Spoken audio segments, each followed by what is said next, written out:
Pro-lifers have been targeted by the DOJ more than pro-abortion activists who've destroyed crisis pregnancy centers. I'm Kristi Leigh, and I'll have the absurd reason given for the inequitable application of the law in today's Daily Brief. Now that the lab leak theory has been legitimized, it's still xenophobic to say so.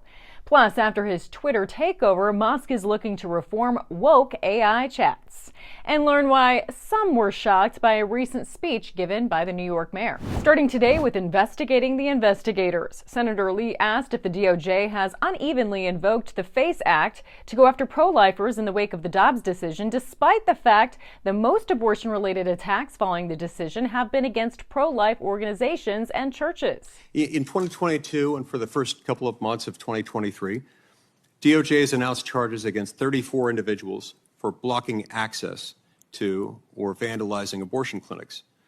And there have been over 81 reported attacks on pregnancy centers, 130 attacks on Catholic churches since the leak of the Dobbs decision, and only 2 individuals have been charged. So how do you explain this disparity by reference to anything other than politicization of what's happening there? The FACE Act applies equally to efforts to damage, blockade clinics, whether whether they are a pregnancy resource center or whether they are an abortion center. I will say you're quite right. There are many more prosecutions with respect to the blocking of the abortion centers. But that is generally because those actions are taken with photography at the time, during the daylight, and seeing the person who did it is quite easy. Those who are attacking the pregnancy resources centers, which is a horrid thing to do, are doing this at night.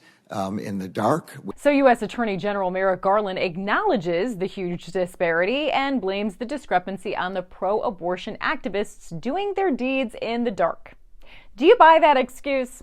Just to be clear, pro-lifers have been targeted for supposedly impeding access to abortion clinics, with 34 individuals charged. Well, after the summer of rage, 130 churches and more than 80 pregnancy centers have been attacked, including fire bombings and vandalism, and only two people have been arrested. Breitbart notes FBI Director Christopher Wray previously admitted during a Senate Homeland Security Committee hearing that approximately 70% of abortion-related threats of violence in the U.S. since the Dobbs decision have been against pro-life groups. However, he too denied that the FBI and DOJ are unevenly enforcing the law. Now that both the FBI and Department of Energy concede the lab leak theory is the most likely origin explanation for the pandemic, Congress wants to take this a step further. The Senate unanimously voted Wednesday to declassify the Wuhan lab leak intelligence, according to Just the News. The Wuhan Institute of Virology was known to be studying coronaviruses prior to the outbreak. The bill now heads to the House of Representatives and a Republican majority that is likely to embrace it. But any acknowledgement that the most common sense origin story has always been true is xenophobic.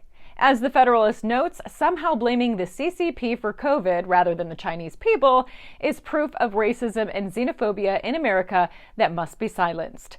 Legacy media and big tech refuse to apologize for efforts to shut the lab leak theory down and censor or ban those who dared to bring it up early on. The Washington Post more or less libeled Senator Tom Cotton for fanning, quote, the embers of a coronavirus theory that has been repeatedly debunked by experts. And then the outlet had to issue a correction. Media fact-checkers all weighed in against the lab leak, justifying big tech bans on those who had it right from the beginning. In 2020, Face the Nation ridiculed the theory and welcomed the Chinese ambassador on to spew this nonsense. Another thing is that it will fan up racial discrimination, xenophobia, all these things that will really harm our joint efforts to combat the virus. And this is the talking point they'll continue to cling to, allowing a government that has ethnic minorities in literal concentration camps to accuse Americans of being racist if there dares to be a curiosity about how a deadly pandemic really broke out. Elon Musk swooped in to allegedly restore free speech to Twitter. Now he's coming after AI. USA Today reports that Elon Musk wants to build a ChatGPT competitor because AI chatbots are too woke. In one example, OpenAI's popular chatbot refused to write a poem about Trump's positive attributes, saying it was not programmed to produce content that is partisan, biased, or political in nature.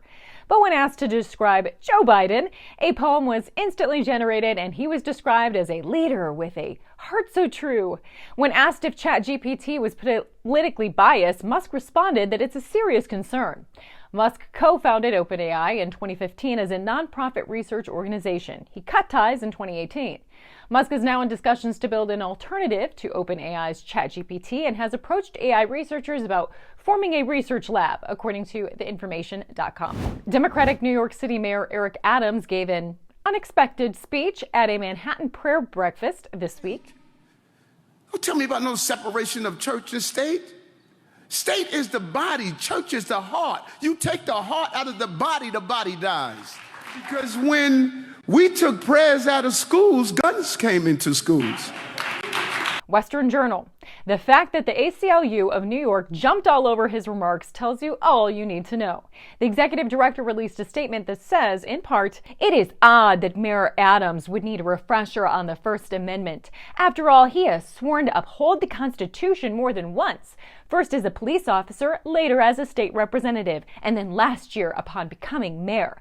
The very opening passage of the Bill of Rights makes clear that church and state must be separate."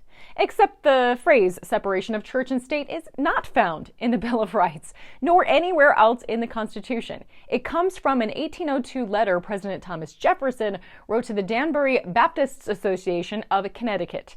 In the letter, Jefferson quotes from the First Amendment and then adds, thus building a wall of separation between church and state. He did not convey that religious faith could not inform public policies. The Constitution is often misquoted as saying freedom from religion rather than freedom of religion. So here's today's takeaways. We continue to get gaslit by the DOJ admitting inequitable prosecutions between pro-lifers and pro-abortionists, while at the same time saying they apply the law equally. Yes, the lab leak theory has always been the most likely origin story, but even now, if you say so, you're racist. Elon Musk wants to bring balance to AI chats, and the Democratic New York mayor's base is turning against him for daring to say we all need God. To learn more, be sure to go to AmericanFaith.com, subscribe to our daily newsletter. For American Faith, I'm Kristi Leigh.